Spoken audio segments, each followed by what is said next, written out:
அனைவருக்கும் வணக்கங்க. இன்னைக்கு கால்பந்துக்கு ரொம்ப வருத்தம். ஏன் அப்படின்னா, நானும் காத்தால தான் இயங்கிட்டு இருக்கேன் ஸ்போர்ட்ஸ்ல. புல்லாங்குழலும் காத்தால தான் பண்ணிட்டு இருக்கு, இயங்கிட்டு இருக்கு. எங்க 2 பேருக்குமே காத்து தான் அடிப்படை.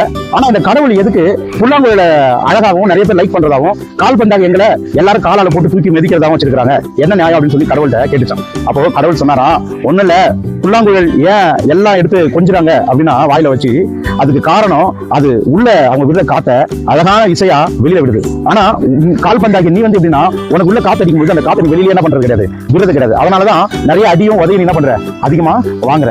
சரி, அதனால உனக்கு உள்ள ஒரு விஷயம் வருது அப்படின்னா அது வந்து உள்வாங்கி 4 பேருக்கு வெளிப்படுத்து. அப்பதான் அவங்களுக்கும் அது என்ன பண்ணும், பயனுள்ளதா இருக்கும். நீ உனக்கு மட்டும் அப்படின்னு பிறனாலும் கருதாம நீ இருந்த அப்படின்னா உன்னால புல்லாங்குழல் மாதிரி இசையால வெளிப்பட முடியாது. நீ கால்பந்தாக இருந்து அடி வாங்கியே உத வாங்கியே நசுக்கப்பட்டு கிடப்ப அப்படின்னு சொல்லி அவர் சொன்னாராம். சரிங்களா? அப்போ நாம கூட நமக்குள்ள இருக்கக்கூடிய விஷயங்களை 4 பேர் ஷேர் பண்ணிப்போம். நமக்கு ஏதாவது கிடைச்சா 4 பேர் ஷேர் பண்ணிப்போம். அந்த ஷேரிங் இருந்தாதான் புல்லாங்குழல் போல நாமளும் இசையாய் நாம் ஜொலிப்போம். நன்றிங்க.